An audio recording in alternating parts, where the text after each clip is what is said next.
നമ്മുടെ മെയിൻ ലക്ഷ്യമായ പോഷകം എന്നത് നമ്മൾ മറന്നുപോയി.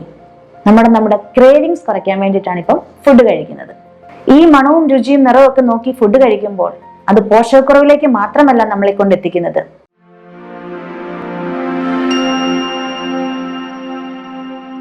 Hello, I am doctor Marian George, chief consultant, John Marian hospital, Pala. നമ്മൾ എന്തിനാണ് ഭക്ഷണം കഴിക്കുന്നത്?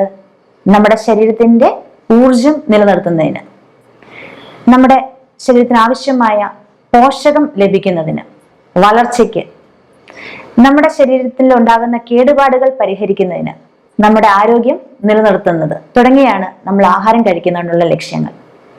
എന്നാൽ ഇന്ന് കാലം മാറി. നമ്മൾ ആഹാരം കഴിക്കുന്നത് അതിന്റെ രുചിയും മണവും നിറവും ഒക്കെ നോക്കിയിട്ടാണ്.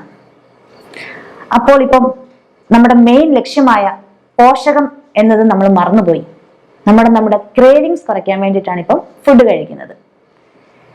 ഈ മണവും രുചിയും നിറവും ഒക്കെ നോക്കി ഫുഡ് കഴിക്കുമ്പോൾ അത് പോഷകക്കുറവിലേക്ക് മാത്രമല്ല നമ്മളെ കൊണ്ടെത്തിക്കുന്നത്. പല ആരോഗ്യകരമല്ലാത്ത പല കെമിക്കൽസും നമ്മുടെ ശരീരത്തിൽ എത്തുകയും നമ്മളെ പല അസുഖങ്ങളിലേക്കും നയിക്കുകയും ചെയ്യുന്നു. അങ്ങനെ ആകുമ്പോൾ നമ്മൾ പല രീതിയിലുള്ള ലൈഫ് സ്റ്റൈൽ ചേഞ്ചസ് വരുത്തിയിട്ടുണ്ടെങ്കിൽ, പ്രത്യേകിച്ച് ഫുഡ് ഹാബിറ്റിൽ ചേഞ്ചസ് വരുത്തിയിട്ടുണ്ടെങ്കിൽ നമുക്ക് പല ലൈഫ് സ്റ്റൈൽ ഡിസീസസും നിയന്ത്രിക്കാനാകും. മാത്രമല്ല, നമുക്ക് പല മെഡിസിൻസിന്റെയും അമിത ഉപയോഗം ഒരു പരിധിവരെ നമുക്ക് തടയാനാകും.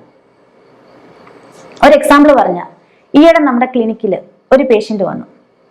അവർ കുറെ കാലങ്ങളായിട്ട് അലർജി, തുമ്മല്, ശ്വാസം മുട്ടല്, എപ്പോഴും തലവേദന, ഈ കഫം നിറഞ്ഞിട്ട് സൈനസൈറ്റിസ് പോലത്തെ പ്രശ്നം, കഴുത്തിലോട്ട് ഇറങ്ങി വേദന, നീരിറക്കം പോലത്തെ പ്രശ്നങ്ങളൊക്കെ ആയിട്ടാണ് അവർ വന്നത്. അവരാദ്യം അതൊന്നും മൈൻഡ് ചെയ്തില്ല. എപ്പോഴും ഏതെങ്കിലും ആന്റി ഇൻഫ്ലമേറ്ററി ഡ്രഗോ അല്ലെങ്കിൽ ആന്റി അലർജിക് ഡ്രഗോ ഒക്കെ എടുത്ത് മുന്നോട്ടിങ്ങനെ പോയി. പക്ഷെ മുന്നോട്ട് പോകുന്നതനുസരിച്ച് അവർക്ക് ബുദ്ധിമുട്ടുകൾ കൂടിയത് അല്ലാതെ വേറെ ഒരു ആശ്വാസം കണ്ടില്ല.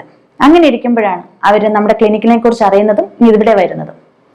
അവരിങ്ങനെ കാര്യങ്ങളൊക്കെ പറഞ്ഞപ്പോൾ അവരോട് ആകെപ്പാടെ ഒരു കാര്യം മാത്രമേ മാറ്റിവെക്കാൻ പറഞ്ഞുള്ളൂ. രാത്രിയിലത്തെ ഫുഡിൽ അവര് ഗ്രെയിൻസ് ഉൾപ്പെടുത്തിയിരുന്നു. അവരോട് രാത്രിയിലത്തെ ഫുഡിൽ ഗ്രെയിൻസ് ഒന്ന് മാറ്റിവെക്കാൻ പറഞ്ഞു. ഗ്രെയിൻസ് മാത്രമല്ല, കാർബോഹൈഡ്രേറ്റ്സിന്റെ അളവ് മാക്സിമം കുറയ്ക്കാൻ പറഞ്ഞു. അത് മാത്രമല്ല, ലേറ്റ് നൈറ്റ് ആയിട്ട് അവർ കഴിച്ചുകൊണ്ടിരുന്ന ഡിന്നർ അവരോട് പറഞ്ഞത് ഒരു 6-6:30 സമയമാകുമ്പം കഴിക്കാൻ പറഞ്ഞു. അതിനകത്ത് പ്രോട്ടീൻസ് ഉണ്ട്, ഫാറ്റ് ഉണ്ട്, വൈറ്റമിൻസും മിനറൽസും എല്ലാം ഉൾപ്പെട്ടിട്ടുണ്ട്. പക്ഷെ ആകെപ്പാടെ പറഞ്ഞത് കാർബോഹൈഡ്രേറ്റ്സ് മാറ്റി വെക്കാനാ. ഒരു 2 ആഴ്ച അവരോട് ആ രീതിയിലൊന്ന് ഭക്ഷണക്രമം മാറ്റി വെച്ചിട്ട് വരാൻ പറഞ്ഞു. അങ്ങനെ 2 ആഴ്ച കഴിഞ്ഞപ്പോൾ അവർ വന്നു. അവര് പറഞ്ഞത് അവർ ഇത്ര നാളും എന്നും മെഡിസിൻസ് എടുത്തോണ്ടിരുന്നു. പക്ഷെ ഒരാഴ്ച ഈ ഒരു ഡയറ്റ് നോക്കിയപ്പോൾ തന്നെ അവര് മെഡിസിൻസ് ഡിപ്പെൻഡ് ചെയ്യുന്നത് നിർത്തി. അത് മാത്രമല്ല, അവർക്കിപ്പോ വേദനകള്, അലർജിക് പ്രശ്നങ്ങളൊക്കെ നല്ല കുറവ് വന്നു എന്നാണ്. പിന്നെയോ അവർ കൂടുതൽ ആക്റ്റീവായി. കാരണം രാവിലെ ഏൽക്കുമ്പോൾ കണ്ണ് തുറക്കാൻ പോലും പറ്റത്തില്ലാത്ത പോലെ ആയിരുന്നു ക്ഷീണം.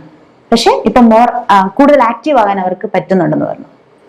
അപ്പൊ ആകെപ്പാടെ ചേഞ്ചസ് വരുത്തിയത് ഈ ഒരു ഡയറ്റിൽ മാത്രമാണ്.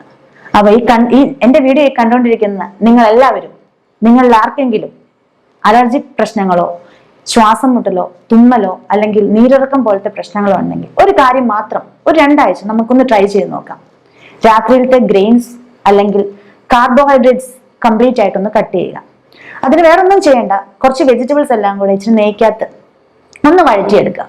അതിലേക്ക് വേണമെങ്കിൽ ഒരു മുട്ട പൊട്ടിച്ചിട്ടിട്ട് ജസ്റ്റ് സ്ക്രാമ്പിൾ ചെയ്യുക. അതായിരിക്കണം നിങ്ങളുടെ ഡിന്നർ. വേണമെങ്കിൽ ഒരു സൂപ്പ് ഉൾപ്പെടുത്താം. ഇനി അതല്ല, നിങ്ങൾക്ക് ഈ മുട്ടയ്ക്ക് പകരം കുറച്ച് ചിക്കൻ പീസസോ ഫിഷ് പീസസോ, ഇനി അതല്ല നോൺ വെജിറ്റേറിയൻസ് ആണ്, അല്ല വെജിറ്റേറിയൻസ് ആണെങ്കിൽ ജസ്റ്റ് കുറച്ച് വെജിറ്റബിൾസ് എല്ലാം കൂടി ഒന്ന് വഴറ്റി അതിലേക്ക് വേണമെങ്കിൽ 2 പനീർ കഷ്ണമോ എന്തെങ്കിലും ഇടാം. ആ ഒരു രീതിയിൽ ഒന്ന് മാറ്റി പിടിച്ച് നോക്കൂ. നിങ്ങൾക്ക് ഉറപ്പായിട്ടും നല്ല മാറ്റം വരും. എന്താണെങ്കിലും അടുത്ത വീഡിയോയിൽ കാണുന്നത് വരെ നന്ദി, നമസ്കാരം.